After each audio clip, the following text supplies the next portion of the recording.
नमस्कार दोस्तों, welcome to the Jaigaon mirrors. Once again we are here with a new episode. मानवता, ये बहुत स्पेशल शब्द है सर हिंदी में।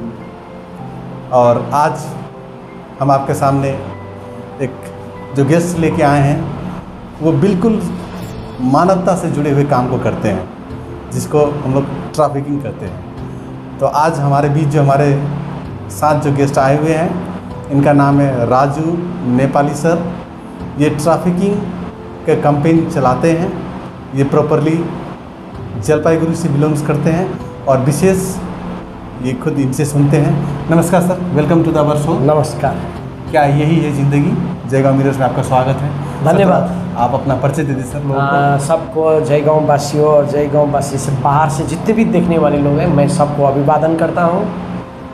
बस अब आप जो पूछिए मैं उनके जवाब देने के लिए तैयारी हूँ।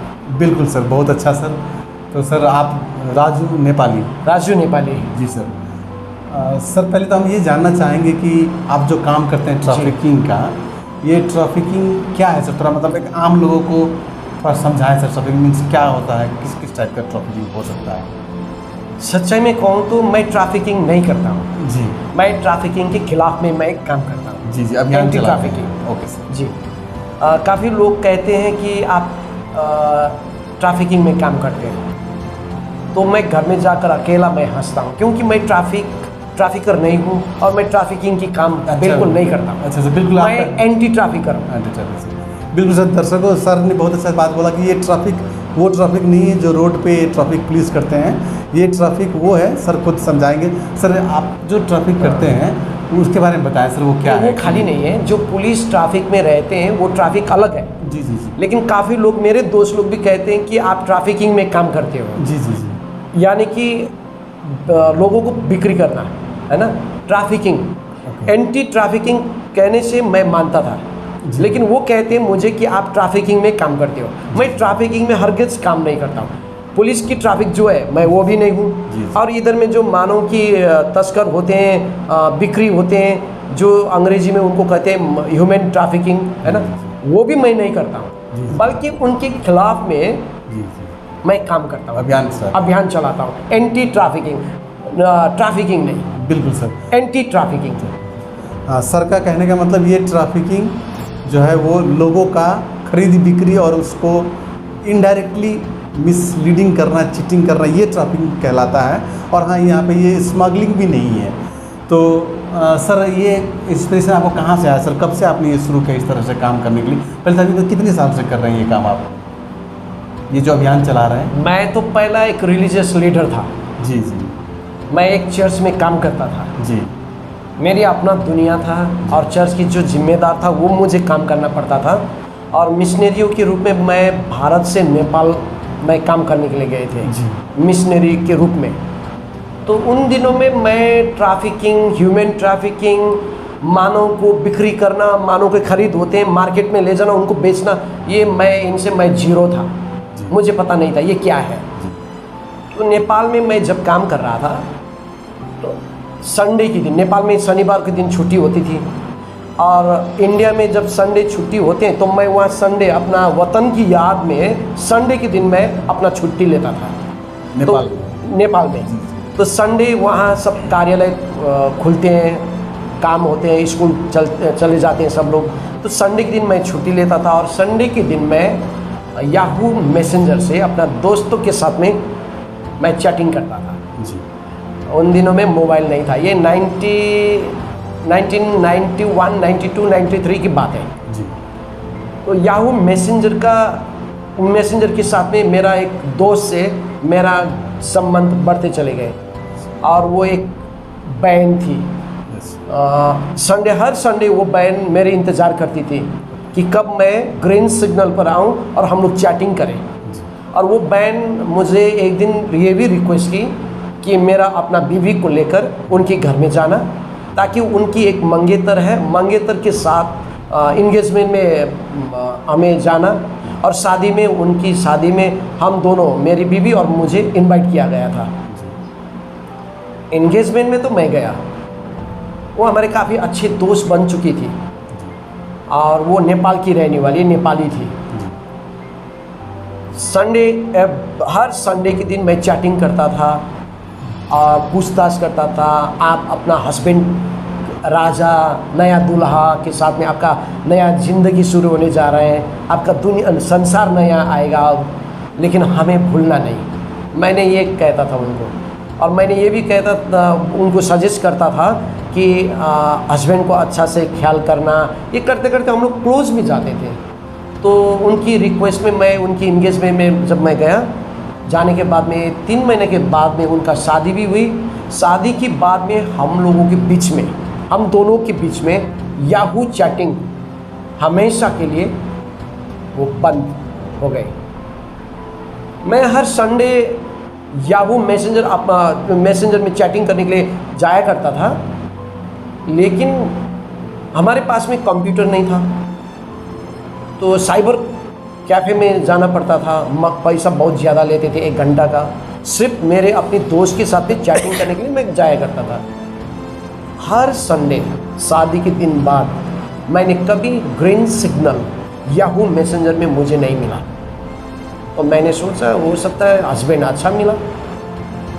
तो मैं अपना बीवी के पास में जाकर मैंने कहने लगा कि मेरे दोस्त हमें भूल गए, वो अपना हस्बैंड के साथ में वो अपनी दुनिया में खो गई। ठीक है, करते करते 3, 4, 5, 6 साल हो चुका है।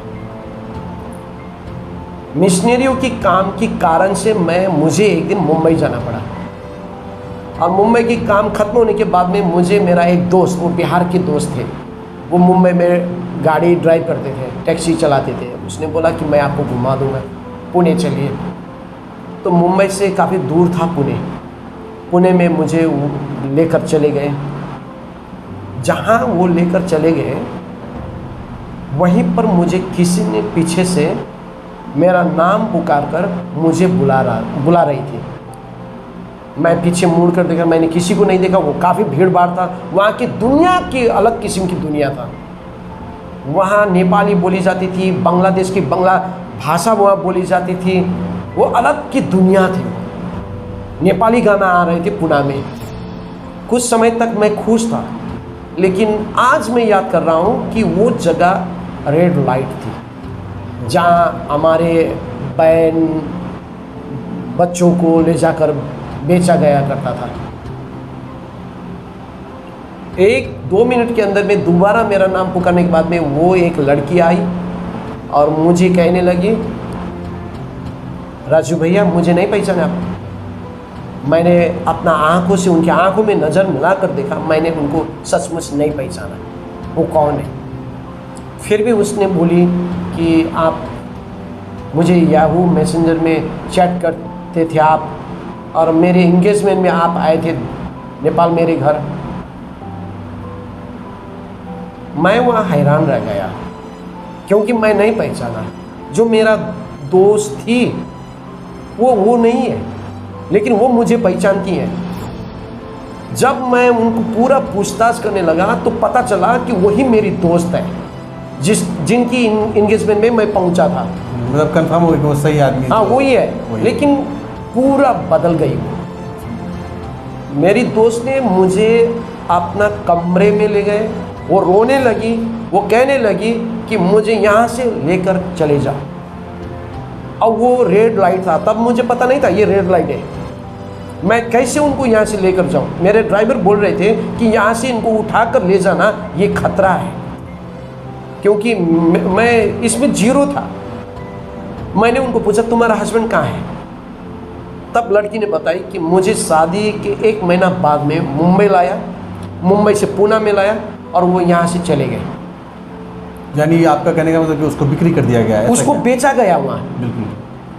उस शादी के नाम, नेपाल में उनको शादी किया, शादी करने के बाद में मुंबई पहुँचाया, मुंबई पहुँचाने के बाद में उनको पुणे में बेचा गया।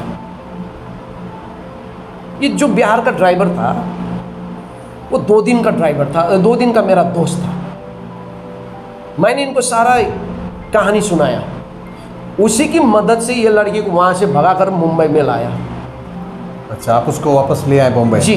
अब वहाँ से हम लोग ने बागडोगरा एयरपोर्ट में लाया गया, वहाँ से इनको बाय बस मैं नेपाल पहुंचाने के लिए पानी टंकी में मैं पहुंचा। पानी टंकी में ये लड़की की हालत बिगड़ चुकी थी। अब ये चलना फिरना मुश्किल, क्योंकि इनको डायरिया भी हो रही थी, बीमार पड़ी। तो मैंने सामने में एक चर्च था, मैं पहचानता था चर्च को, मैंने उनको हैंडओवर कर दिया हुआ। मैं 2 या 3 दिन के बाद में वापस आ रहा हूँ, क्योंकि मैं नेपाल में काम करता हूँ। तो उसी बहाना में मैं अपना घर ओदलाबाड़ी में आया, माँ बाप से मिला। उसके बाद में दोबारा जब मैं वहाँ पहुँचा तो वहाँ का पास्टर ने बोला कि आपका जो गेस्ट थी वो काफ़ी सीरियस मेडिकल कॉलेज में है। जब मेडिकल कॉलेज में मैं पहुँचा तो वहाँ बोली वो यहाँ नहीं है, वो मर चुकी है। Oh my God. तो ये मुझे ये घटना, याहू मैसेंजर में चैटिंग करना, दोस्ती होना, उनकी इंगेजमेंट में जाना, पूना में उनसे मिलना, उनको लाना, वापस मर जाना, ये मुझे शौक मतलब आपको हिला दिया सर, हिला अंदर से दिया। ना? कहाँ एक बार वो आपकी दोस्त थी जी। फिर वो आप खुश हो गए कि वो एक अपना ज़िंदगी बिता रही है। फिर भी मुझे पता नहीं है कि ये ह्यूमन ट्रैफिकिंग है, ओके। कि लोगों को या महिलाओं को, लड़कियों को यहाँ से बहला कर फुसला कर भारत की बड़े बड़े शहर में ले जाते हैं, ये मुझे पता नहीं है। मुझे ये पता है कि नेपाल के लोग भारत में काम करने जाते हैं, भारत के लोग नेपाल जाते हैं, क्रॉस बॉर्डर खुला है, खुला है। तो इस तरह के काम भी होते हैं, आपको होते ये आइडिया हैं। नहीं लेकिन था? मुझे ये पता नहीं था आदमी को बिक्री करता है, वो भी अपना बीवी को। बिल्कुल। बाद में पता चला वो लड़का कई लड़कियों को ले जाकर वहाँ बेचा गया था। अच्छा सर, बहुत आपने दर्दनाक कहानी सुनाया सर। थोड़ा सा शॉर्ट में ये बताएंगे सर, आपने जो वो किसी ने आपको कहा कि यहाँ से उस लड़की को ले जाना बहुत खतरा है, तो आपने क्या सोच के उसको कैसे किया सर? थोड़ा सा कैसे निकाला, क्या प्लान किया? मैंने नहीं निकलाया उनको, मैंने खाली उनको बोला कि मैं तुम्हें यहाँ से लेकर जाऊँगा। जी जी। तो उसने बोला यह पैसा देना पड़ेगा। अच्छा। अब मेरा पास कितना 8-9 हज़ार रुपया था, 8-9 हज़ार से वहाँ होने वाला नहीं है, जी। क्योंकि रेड लाइट में ज़िंदगी में पहली बार मैं गया हूँ। अच्छा। ये क्या है, माहौल क्या होते हैं। एक महिला 10 मर्दों के साथ में अंदर में सोना पड़ता था। वो कोई वहाँ रहने, वो एक प्रकार की वो एक नर्क था। नर्क था सर। ये दोस्त ने, जो मेरी दोस्त थी, ये अपना आँख बंद कर, वो भी याहू मैसेंजर से उन दिनों का सोशल मीडिया पर भरोसा करने के बाद में उनसे शादी की, और ये धोखा उनको हो रहा था। अच्छा, जब मैरिज जो उसका हो रहा था तो वो आपसे कुछ शेयर नहीं करती थी कि सर मेरा शादी होने वाला है? वो आपके साथ शेयर की वो थी अपना कभी? दुनिया में थी, उसने खाली ये वो कहती खुश थी थी, कि वो काफी मेरा खुश होने थी। वाला है, होने वाला है। तो शादी मेरा होने पास वाला में भी तो ज्ञान नहीं था कि होशियार वो कौन है, क्या है, उसका बैकग्राउंड देखो, ये मेरे को पता नहीं है। मैं खुद जीरो था। है। बिल्कुल बिल्कुल। अच्छा, वो जो शादी करने वाली थी वो अरेंज मैरिज था या वो उसका लव मैरिज? अपना माँ बाप के साथ में प्री प्लान में ये शादी हुआ अच्छा, था। मतलब नेचुरल एक जी अरेंज मैरिज। लेकिन फिर भी मैं आज याद करता हूँ कि किसी फोटोग्राफ्स में शादी में, उन दिनों में यासी का कैमरा था, बिल्कुल बिल्कुल। किसी कैमरा में लड़का का क्लियर फोटो नहीं था। आज याद कर रहा हूँ, वो लड़का शातिर था, वो जानबूझ के दिमाग ऐसा चलाते किया थे, था। वो होशियार था, प्लान वे में कर रहा था वो प्लान कर रहा था, क्योंकि कोई फोटोग्राफ्स में उनका चेहरा नहीं है। बिल्कुल। बहुत सर, बहुत दर्शकों, तो आपने देखा एक ट्रैफिकिंग का जो पिछले सालों से कुछ हो रहा है। सर ने कितना बढ़िया कहानी बताया कि किस तरह से कसरी मान्छेलाई धोका दिएर यसरी लाँदैछ। सर त्यो मतलब हामी यो दर्शकहरूलाई यो बताइदिनु न कि त्यो कसरी निकाल्यो त्यहाँ, कसरी मतलब डाइरेक्ट लिएर आउनु भयो तपाईँले? त्यसरी पाइँदैन ल्याउनु।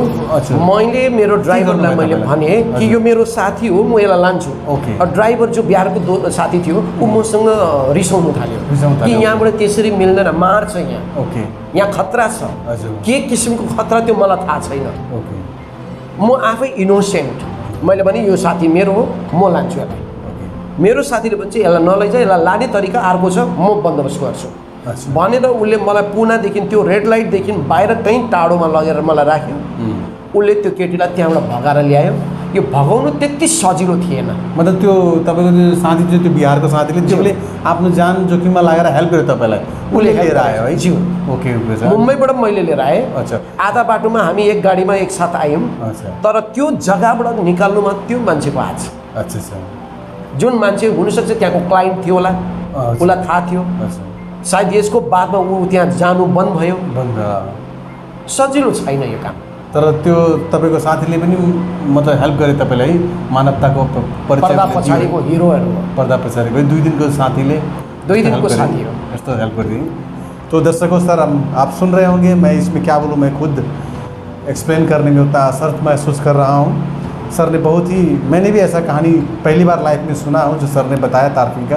तो सर फिर आपने किस तरह से मतलब ये सफ़र शुरू किया, ट्रैफिक में कैसे आ गए और फिर उसके बाद क्या क्या हुआ, थोड़ा संक्षिप्त में बताएं। मतलब मैंने बताया, कितने साल हो गए सर? लगभग 16-17 साल जैसा कि आप बता नहीं, रहे थे। मैंने सबसे पहली बार 2005 में मैंने ये काम पर हाथ लगाया, लेकिन मुझे पता नहीं था ये क्या है। क्या है? तो सीखने के लिए मैंने अपना जगह में आकर पूछने लगा कि इस काम में कौन काम माहिर कौन है, कौन काम करता है इनके खिलाफ में। तो पहली बार रंगू शौर्या का नाम मैंने सुना, दार्जिलिंग में निर्णय जोन का नाम सुना। तो इन लोगों को ढूंढने में मुझे 3 साल लगा। 3 साल लगा, क्योंकि उनसे मुझे सीखना था। अच्छा सर, तो मतलब आप दार्जिलिंग में भी काम करते हैं, नॉर्थ बंगाल में भी काम करते नहीं, हैं? दार्जिलिंग में काम नहीं करता हूँ, बल्कि नॉर्थ बंगाल में नॉर्थ बंगाल में काम करते जी। हैं और द्वास में ज़्यादा करते हैं जी। और आप नेपाल भी गए हैं, वहाँ पे रहे हुए हैं। तो इन इलाकों में आप अच्छे से मतलब जाने पहचाने हैं। अब तो काफ़ी साल हो गया आपको इस काम को करते हुए ना। चलिए सर, तो सर आप बताएं, मतलब दर्शक से ये बताएं कि मतलब जो 15 साल 20 साल में अब तक का क्या क्या अचीवमेंट रहा, आपने क्या क्या किया, मतलब कितने लोगों को आपने रेस्क्यू कराया, इस तरह से बचाया, और कैसे प्रॉब्लम्स आते हैं इसमें, जैसे प्रॉब्लम्स क्या आते हैं, और जब किसी को आप बचा लेते हैं, जैसे ये तो बचा ही लिए थे लेकिन उसका संजोग था कि वो मतलब बेचारी रह ही नहीं पाई। ये प्रॉब्लम शुरू से अंत तक प्रॉब्लम ही प्रॉब्लम होती है। प्रॉब्लम ही प्रॉब्लम। जब बच्चे घर से लापता होते हैं तो माँ बाप को प्रॉब्लम, जी। जब थाना में जीडी कंप्लेन हो जाते हैं पुलिस को प्रॉब्लम, जब रेड लाइट में पहुंच जाते हैं या कोई डोमेस्टिक मेड के लिए जाते हैं वहाँ प्रॉब्लम, आफ्टर रेस्क्यू वहाँ प्रॉब्लम, है ना। प्रॉब्लम देखकर कोई भी पीछे तो मुड़ता नहीं है। लेकिन पुलिस काम करते हैं, सोशल ऑर्गेनाइजेशन काम करते हैं, मीडिया काम करते हैं, इन कामों के लिए ये तो अच्छी बात है। लेकिन हम लोगों ने अब तक जितने भी रेस्क्यू किए हैं, इनका हिसाब कितने लोगों का रेस्क्यू किया ये ना पूछे तो बेहतर है, क्योंकि रेस्क्यू बड़ा बात नहीं है। हमें बच्चों को, कितने बच्चों को हम लोगों ने बचा लिया, ये बड़ी बात है। सर ये मैं आपसे जानना चाह रहा था, मेरा अगला प्रश्न आपसे यही था, मैं यही कि सर जो रेस्क्यू करने के बाद जी, उन लोगों का क्या होता है, उन बच्चों को कौन केयर करता है, गवर्नमेंट की तरफ से हमें क्या फैसिलिटी मिलती है, उनका क्या होता है? आपके पास ऐसा कोई इन्फॉर्मेशन है? नहीं, गवर्नमेंट के पास में है कुछ ऐसे साधन है, लेकिन लोगों को पता नहीं है ये क्या है। जी, जी। मैं एग्जांपल आपको दूंगा कि 4 साल 5 साल पहले आपकी जिला एसपी, अलीपुरद्वार की एसपी की मदद से जी मुंबई की कल्याण से एक लड़की की रेस्क्यू हुई, जी, और रेस्क्यू होने के बाद में वो लड़की को सही सलामत पर घर में पहुंचाया गया। जी। जब घर में आया, घर में खाने के लिए चावल नहीं है, उनकी चूल्हा है वह धुआं नहीं है, उनकी घर है छत नहीं है। यहाँ से उनको बेचा गया था मुंबई से वो वापस आना चाहते थे।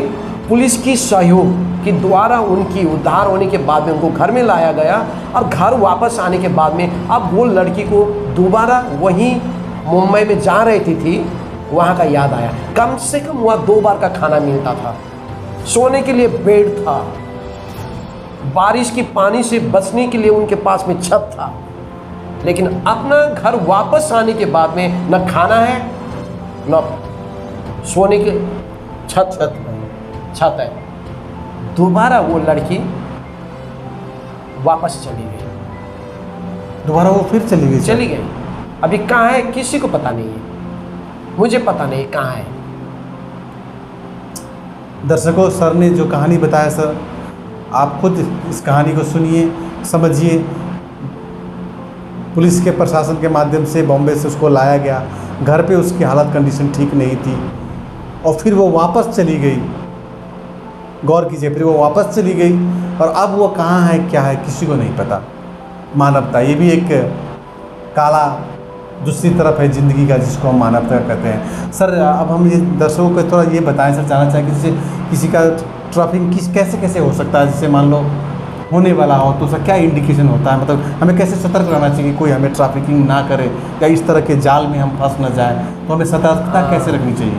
मैंने सबसे पहली बार तो जब पहला याहू मैसेंजर में चैट करता था, उन दिनों का सोशल मीडिया ये था जी। लेकिन अभी सोशल मीडिया केवल याहू मैसेंजर नहीं है जी। अभी दुनिया भर का भरमार सोशल मीडिया है। फेसबुक है, इंस्टाग्राम है, ट्विटर है, मैसेंजर है, इसके अलावा व्हाट्सअप है, मिस्ड कॉल है, रॉन्ग नंबर है, इनसे ट्रैफिकिंग होने की संभावना 90% है। कम है। क्योंकि एक बच्ची या लड़की को किसी को भी एक मिस कॉल आया तो तत्काल वो कॉल बैक करते कौन है, उसी से फ्रेंडशिप हो जाते हैं। 250 रुपया या कुछ उनको पैकेज देते हैं या उनको सपोर्ट कर देते हैं, उनसे उनका फ्रेंडशिप बढ़ते बढ़ते चले जाते हैं।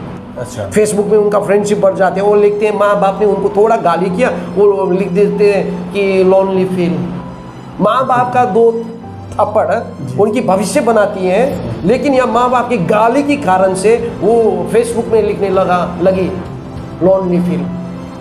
वही लोनली फील इनके लिए घातक हो सकता है। कोई दलाल इनको फॉलो करेगा, वो दलाल के लिए एक टूल्स हो जाता है। ये टूल्स हो जाता है। उनको केयर करते हैं, वो केयर उनके लिए डेंजर है। फॉलो अप करते हैं, उसका पीछा करते हैं, बस उसी से करते करते इनका फ्रेंडशिप, ये हमारे जिला की पुख्ता सबूत है कि online game, missed call, wrong number के कारण से तस्कर हुई, ट्रैफिकिंग हुई है जी। लेकिन मैं धन्यवाद देता हूँ अलीपुरद्वार डिस्ट्रिक्ट पुलिस को, सुपर एक्टिव है इस काम के लिए, रेस्क्यू करने के लिए। हम लोग मिलकर काम करते हैं। आज में भी एक पुलिस टीम बाहर गए हैं रेस्क्यू के लिए। तो ट्रैफिकिंग होने की सबसे संभावना सोशल मीडिया है कि आपकी बच्ची किसके साथ चैटिंग कर रही है, कौन रॉन्ग नंबर के साथ में उनका बातचीत चल रहा है, कहाँ बुला रहे हैं। हो सकता है यूपी, बिहार, झारखंड, नेपाल, महाराष्ट्र, मुंबई, गुजरात, कश्मीर, कहीं का भी अपना जिला से बाहर के कोई भी लोग उनको मोटिव कर रहे हैं, तो वो कभी भी ह्यूमन ट्रैफिकिंग की शिकार होने के चांसेस उनको ज़्यादा हो रहे हैं। बढ़िया सर, बहुत अच्छी बात। दर्शकों, हम जयगांव मिरर की तरफ से एक बहुत ही सॉलिड बात आपको बताना चाहते हैं कि सर ने जैसे कहा कि आपके पास कोई रॉन्ग नंबर मिस कॉल आता है तो वो रॉन्ग नंबर और मिस कॉल नहीं, बल्कि एक दाना, एक चारा, एक जाल हो सकता है जो आजकल के युवा बच्चा, छोटे बच्चे को ट्रैप करने के लिए वो बिछाया गया। तो सर ने बहुत सोशल मीडिया के थ्रू ऐसा हो रहा है, एक बहुत अच्छा इन्फॉर्मेशन दिया। और हम रिक्वेस्ट करेंगे वैसे बच्चों और पेरेंट्स से कि आप जो है अपने बच्चों को ये सब चीज़ पहले से ही बताएं कि कोई मिस कॉल है या रॉन्ग नंबर है तो हम उसको कॉल बैक ना करें, है ना सर, ऐसा करते जाए, ब्लॉक करें। हाँ, तो ये बहुत ही इंपॉर्टेंट मैसेज है। मुझे भी सर काफ़ी खुश लगा इस पॉइंट को देख करके। और व्यूअर्स, हम आपसे रिक्वेस्ट करेंगे कि सर के बातों को एकदम याद कर लें। और जो यूथ है हमारे, स्पेशली जो आजकल सोशल मीडिया में थोड़ा सा ज़्यादा इन्वॉल्व रहते हैं, इस चीज़ का बिल्कुल केयर करें कि आपको मिस कॉल और रॉन्ग कॉल जो आती है वो टारगेटेड हो सकते हैं आप, और आप जो जवाब देते हैं 1 बार 2 बार में, वहाँ से आप फंसते चले जाएंगे। तो सर आपने ये बहुत अच्छी बात बताया सर, एकदम लेटेस्ट चीज़ है, हमको लगता है अभी ये आया भी नहीं है जो आपने बताया। सर थोड़ा सा अब अपनी ज़िंदगी के बारे में चलते हैं। सर आप बचपन में कैसे थे सर, थोड़ा बताइए आप। बचपन में मैं घर से 2 रोटी चोरी करता था मैं, और अपना दोस्त को खिलाता था, ये मैं कभी भूलूंगा नहीं। अच्छा, मतलब आप घर पे चोरी करते थे लेकिन रोटी चोरी करता था? बिल्कुल, दोस्त को खिलाने, वो दोस्त को खिलाने के लिए। वाह सर। और वो दोस्त मुझे डेली मारता था फिर। वाह। लेकिन मैं दानी भी नहीं कि मेरे घर में ज़्यादा रोटी होती नहीं। अच्छा। मेरा बचपन से ही जी मैं लोगों को प्यार करता था। तो सर ये कहाँ से आपको ये प्रेरणा आई कि आप बचपन से प्यार करते थे? नहीं, बचपन के कारण से मुझे ये ह्यूमन ट्रैफिकिंग के अगेंस्ट में मैं काम किया ना, ये नहीं है बचपन का। ओके। बचपन में मेरा एटीट्यूड ये था कि किसी को भी प्यार करना, उनके साथ में दोस्ती होना, ये मेरा एटीट्यूड था। लेकिन इस काम में मैं आया, नेपाल की लड़की के साथ में मेरा दोस्ती था, अच्छा दोस्ती था। मैंने अपना बीवी को उनको बताया था कि वो मेरा दोस्त है, हम चैटिंग करते, संडे उनका शादी होने वाला है, तुम और मुझको जाना है वहाँ। वही मिली पुणे में। बिल्कुल। ऐसी लड़की दोबारा किसी की जाल में ना पड़े, उसी की अभियान में मानो बेच बिक्री बट्टा के विरुद्ध में मैंने अभियान छेड़ा। प्रेरणा मुझे उस लड़की से मिली जिससे मैं चैटिंग करता था। मुझे चर्च से नहीं मिला, किसी मंदिर से नहीं मिला, मस्जिद से, गुम्बा से नहीं मिला ये प्रेरणा। मुझे घर से भी नहीं मिला, घर मुझे सपोर्ट करते हैं, लेकिन मुझे इस काम में आने का प्रेरणा मुझे वो लड़की के कारण से मिली है जो लड़की बेची गई थी।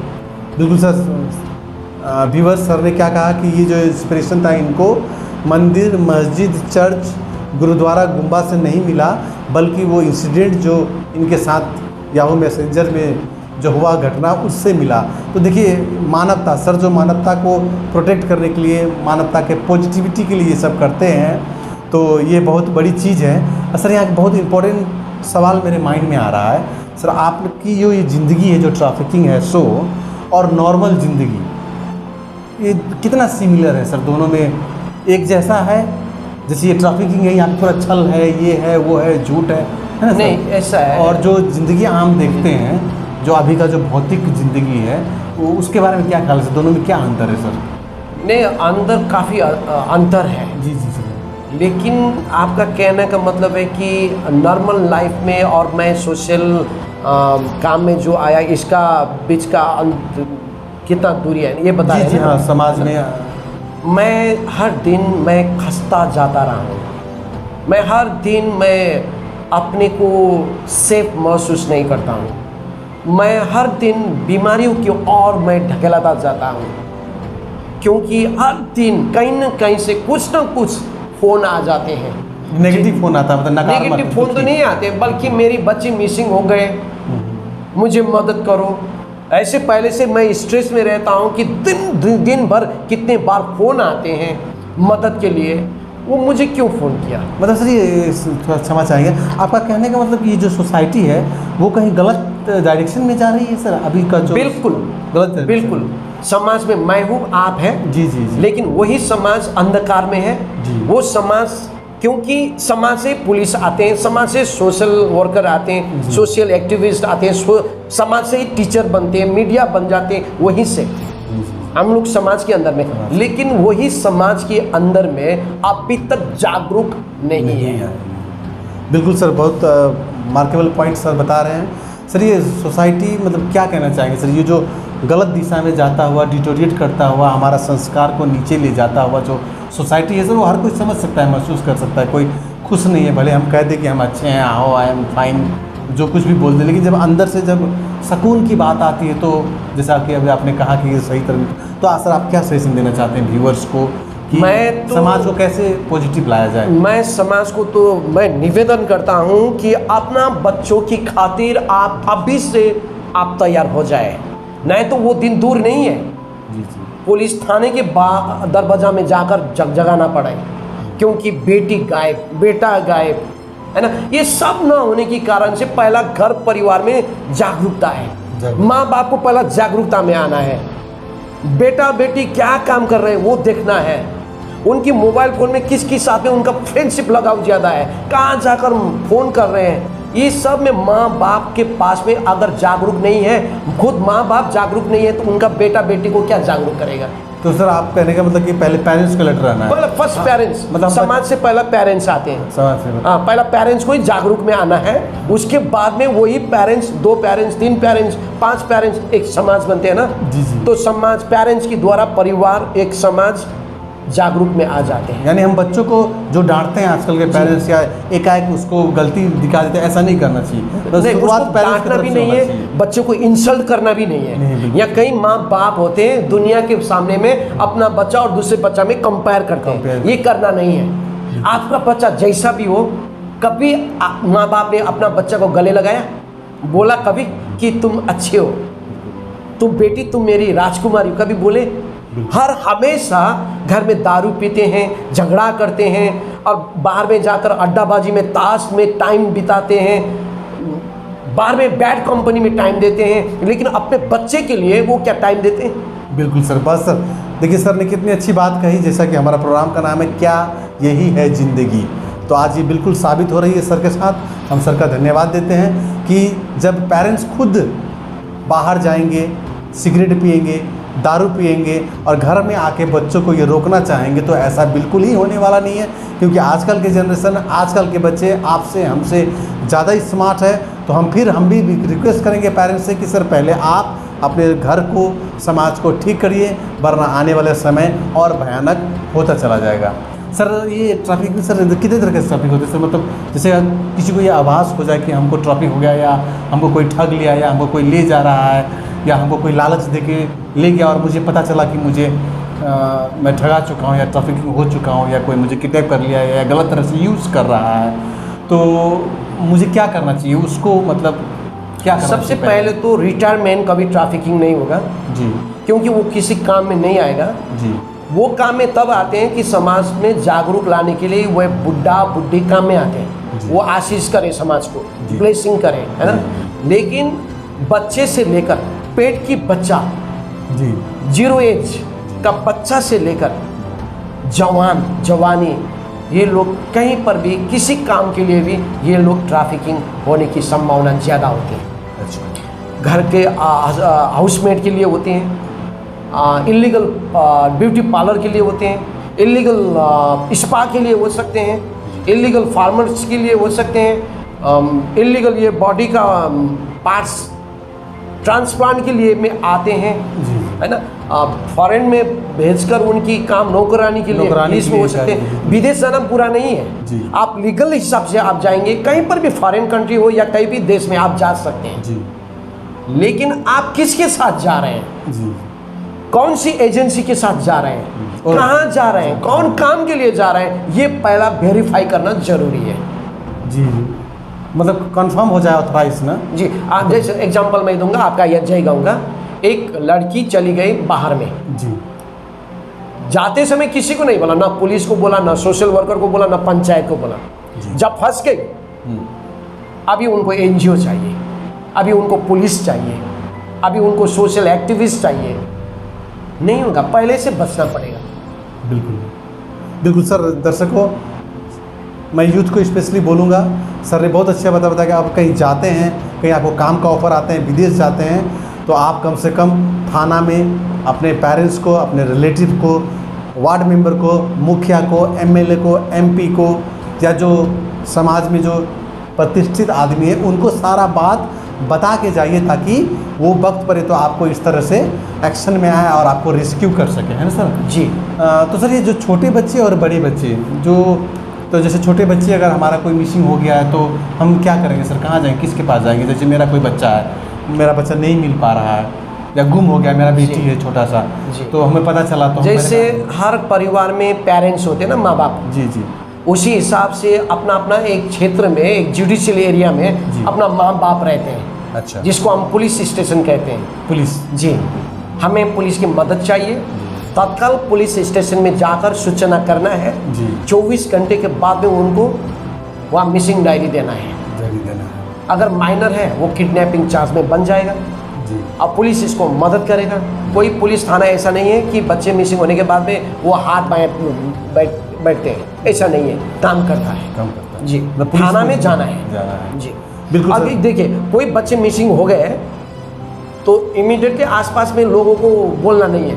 अच्छा लोगों से, समाज से उनका सलूशन नहीं आएगा, जी जी क्योंकि समाज इन्फोर्समेंट पावर नहीं है समाज के पास में, जी। वो पुलिस के पास पुलिस है। के पास। हमें पुलिस के पास ही पहुंचना चाहिए। जी जी उसके बाद में आप मीडिया की सहायता ले सकते हैं, दोस्तों की सहायता ले सकते हैं, नेटवर्किंग की सहायता ले सकते हैं, लेकिन पहला कहाँ जाना है? Police station. Police station. बिल्कुल सर। दर्शकों, सर ने फिर एक बहुत अच्छी बात बताया, आपको नोट करना ये पॉइंट कि सर ने पुलिस को माँ बाप, गार्जियन के समकक्ष परिभाषित किया है। तो मैं पुलिस डिपार्टमेंट से भी रिक्वेस्ट करूँगा कि सर आपको पेरेंट्स की तरह, गार्जियंस की तरह लोग देखते हैं, और सर भी बोल रहे हैं कि आप पॉजिटिव काम करते हैं, तो इन सब चीज़ों को बनाए रखें। और पुलिस तो पुलिस है, उनके पास पूरा अधिकार रहता है, वो जो चाहे कर सकते हैं, और सर ने आपको गार्जियन का दर्जा दिया है, तो आप इस चीज़ को मेंटेन रखेंगे। सर बड़े लोगों का जैसे अगर कोई किडनैप हो गया, तो मतलब हर केस में आपका कहने का मतलब सबसे पहले पुलिस के पास जाकर के इन्फॉर्मेशन दें, ये पहला स्टेप है। ना कि अपने रिश्तेदार को फ़ोन करें और 2-3 दिन टाइम पास कर दें, गाड़ी लेके कहाँ चला गया कोई रिश्तेदार के पास, क्या ऐसा ना करें। जी। सबसे पहले होते ही पुलिस के पास जाएं। और कोई सर सरकार की बहुत सारी सुविधा है, तो कोई टोल फ्री नंबर वगैरह है क्या ऐसा? है, जैसे बच्चों के लिए 1098 है। 1098 10 सबसे इजी नंबर है ये जी 1098 10, ये भूलती नहीं है, 1098 1098 जी बिल्कुल 1098, इसको याद रखेंगे 1098 जी। ये बच्चे की हित के लिए नंबर है, ये सरकारी नंबर है, बच्चों के लिए समर्पित नंबर है। बिल्कुल। तो आप यहाँ से वो कर सकते हैं, इसमें जी, information दे लेकिन सकते इसमें हैं। बड़े लोग अगर बाहर चले गए, उनको मदद चाहिए, तो ये नंबर उनके लिए लाभदायक नहीं है। ये सिर्फ इंडिया में लाभदायक है। इंडिया में हर बच्चे के लिए किसी भी कोने में, किसी भी कोने जी। फॉरेन्स के लिए नहीं है। फॉरेंस में नहीं है। जैसे आपने पुलिस के बारे में अभी बहुत अच्छा आपने बताया, और मीडिया का क्या रोल हो सकता है सर? आजकल मीडिया जो काम कर रही है उनको इस ट्रैफिकिंग के लिए आप किस तरह से सजेशन देंगे कि भाई मीडिया किस तरह से हेल्प कर सकता है, या उनके लिए हाँ। जो ट्रैफिक होगा उनके लिए, या आम आदमी के लिए मीडिया क्या? मैं ये कहता हूँ कि भारत में मीडिया को किस स्थान में रखा है, मैं आपसे पूछ रहा हूँ, किस स्थान में है मीडिया? सर पहला स्थान में या चौथा स्थान में? चौथा स्थान में है ना, महत्वपूर्ण है ना, महत्वपूर्ण, फोर्थ पिलर का है ना।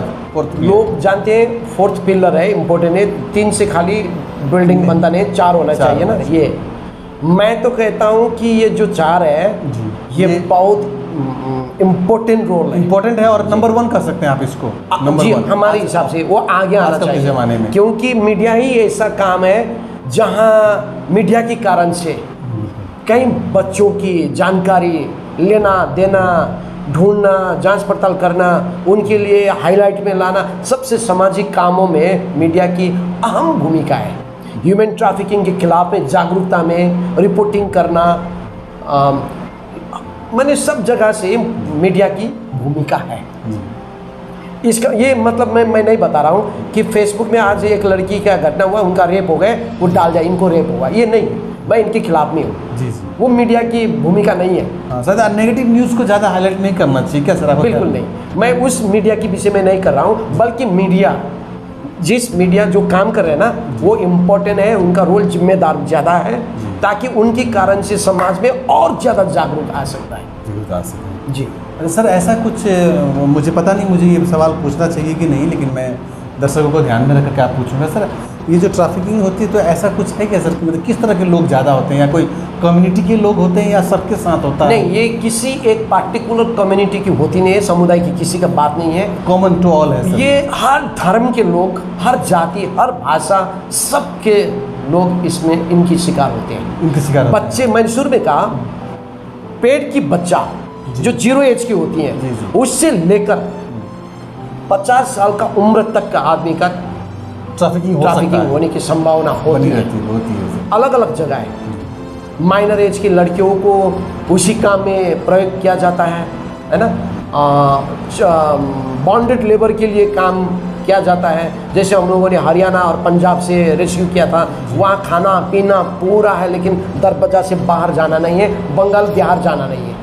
अच्छा, लेबर बॉन्डेड है, कुत्ता छोड़ा हुआ है, बड़ा बड़ा ताला लगा हुआ है, बड़ा वाल है, अंदर में क्या खाना है खा लो, अच्छा, लेकिन बाहर में जाना नहीं, क्योंकि उनका फार्म हाउस में लैंड ज़्यादा है, अच्छा। लेबर कम है, ओह, ये प्रॉब्लम है। तो इसके लिए भी ले जाते हैं, है ना, यौन धंधा के लिए ले जाते हैं, इलीगल, है ना, और घर में काम करवाने के लिए, बर्तन साफ करना, पूछना, इस काम के लिए भी ले जाते हैं।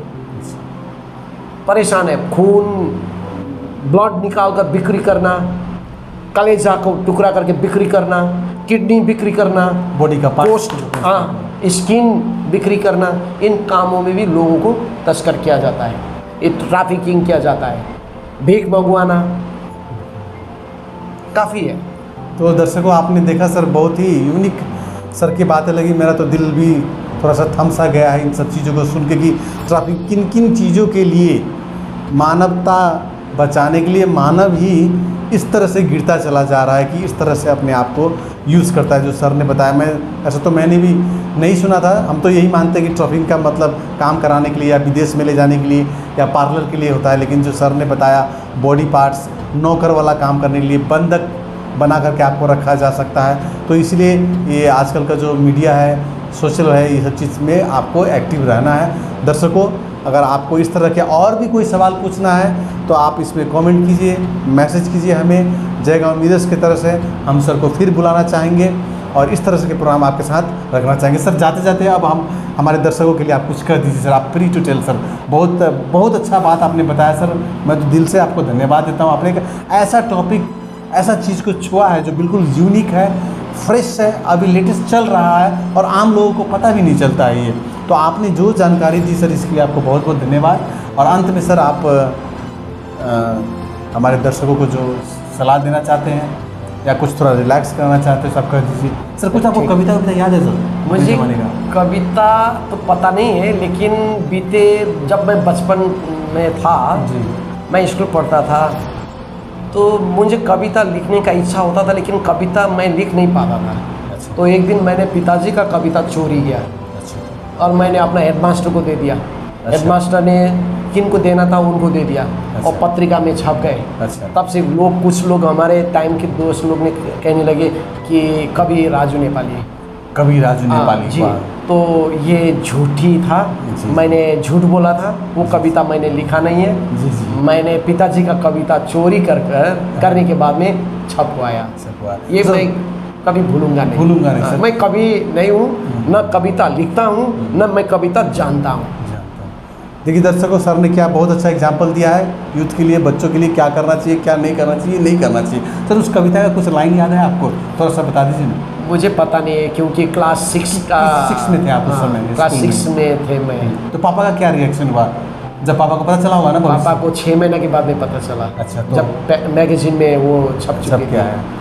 तो देखा ये तो मेरा कविता है।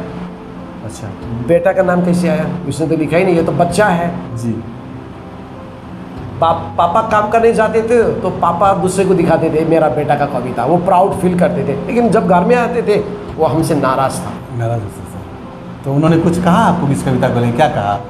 उसको ना कहना ही मेरे लिए खतरा था। अच्छा, लेकर क्या नहीं? क्योंकि मैं डरता था, अच्छा बहुत डरता था। सर, तो आप थोड़ा अपना परिवार के बारे में बता दें। आपके परिवार में कौन कौन है?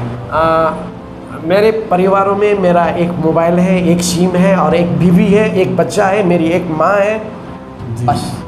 सर ये जो आपका जो लाइफ है वो काफ़ी स्ट्रेस भरा हुआ है ना, दुख से गुजरना हाँ, पड़ता है। मैं गरीबी की दुख नहीं, मैं मिडिल क्लास फैमिली की हूँ, लेकिन तकलीफ मुझे समाज के कारण से हो रहा है। समझ गया जी। तो सर आप अपने आप को रिफ्रेश कैसे करते हैं फाइनली? ये रिलैक्स कैसे करते हैं? जी, मतलब कहने का मतलब, जैसे आप काम आपका वैसा है, परिवार है, दुनिया है, संसार है, मैं परिवार तो को आपको टाइम रिचार्ज कैसे देखिए, करते हैं? मैं रिचार्ज? मेरे ज़िंदगी में शायद जिस दिन मेरी परिवारों में से हम लोग अलग हो जाएगा, इंतकाल कहते हैं, उस दिन मुझे सबसे दुनिया का बड़ा धोखा होगा। क्योंकि मैंने अपना बेटा को, बीवी को, मैं घर के अंदर होते हुए भी मैं उनको टाइम नहीं दे पा रहा हूँ। मैं घर में हूँ, उनके साथ में होता हूँ, बीवी के साथ होता हूँ, मैं माँ के साथ होता हूँ, बेटा के साथ होता हूँ, उन्हीं के बीच में मैं हूँ, फिर भी मैं टाइम दे नहीं पा रहा हूँ। क्योंकि इसलिए कि उन्हीं के बीच में होते हुए फ़ोन आते हैं कि मेरी बच्ची मिसिंग है, मैं उनके काम में मैं लगता हूँ। बीवी के साथ में मैं बेड में रात में जब सोता हूँ, बीवी बीमार है, फ़ोन आते हैं, उनको डिस्टर्ब होते हैं, मैं उन्हीं की बेड में हूँ। बेटा कुछ पूछने वाले होते हैं, उसी समय फ़ोन आ जाते हैं, मेरी बच्ची मिसिंग है या मेरी बच्ची हरियाणा में है, उनको लेने के लिए आप मदद करो। मैं ईश्वर को धन्यवाद दूंगा कि मेरी बीवी, मेरी माँ, मेरा बेटा मुझे अंडरस्टैंड करते हैं, वो समझते हैं मुझे। अच्छा सर, ये जो काम करते हैं उसमें आपको सपोर्ट या मॉनिटरिंग पैसा कैसे मैनेज करते हैं आप? ये पैसा देखिए, पैसा का बात ये है कि मैं पैसों के लिए मैं काम नहीं करता हूँ, लेकिन हमारे बीच में एक ऑफिस है, ऑफिस के लिए और ट्रांसपोर्टेशन के लिए और सैलरी हमारे पार्टनर ऑर्गेनाइजेशन है। अच्छा। King India, KIN India, okay. वो हमारे ऑफिशियल पार्टनर है, जी। जो ऑफिस दिल्ली में है। अच्छा, वहाँ से ये जी, जी। मतलब हेड ऑफिस इसका दिल्ली है? किंग इंडिया की हेड ऑफिस दिल्ली में दिल्ली में है है। और हम दोनों पार्टनरशिप में काम करते हैं। जी। यहाँ के कुछ केस होते हैं तो मैं दिल्ली में फॉरवर्ड कर देता हूँ, जी। रेस्क्यू करने के लिए, सर्चिंग करने के लिए किंग इंडिया हमें मदद करते हैं। अच्छा सर, ये जो बैच आप लगा रखे हैं द्वार्स एक्सप्रेस मेल, हाँ, ये डोर्स एक्सप्रेस मेल किन ये वहीं दिल्ली वाला है सर? दिल्ली वाला है। अच्छा। तो ये बैच एक समय में मैंने इसलिए मैं बनाया था कि तत्काल मुझे 3 घंटे के अंदर में किसी परिवार को रेस्क्यू करना था। जी। वो कहीं बाहर से, दुबई से आ रहे थे, परिवार नहीं, एक महिला, सिक्किम की केस थी, तो उसको रेस्क्यू करना था। मुझे तत्काल 2 घंटे के अंदर में कोई जाने वाला वहाँ चाहिए, कोई पार्टनर। तो एक नेटवर्किंग पार्टनर है, पूर्णता, मुंबई में है ये। उनकी मदद से सिक्किम की एक महिला को दलाल के हाथों से हम लोग सेव करने में कामयाबी कहाँ दिल्ली से? कहाँ से सर? वो दुबई से आई। दुबई से आई। उनको एयरपोर्ट में उनको अपना कब्जा में ले लिया, फिर दलाल उनको फिर दोबारा वापस दुबई भेजने वाले थे जी। अब हमारे दर्शकों से आप क्या अपेक्षा चाहेंगे, क्या अपील करना चाहेंगे?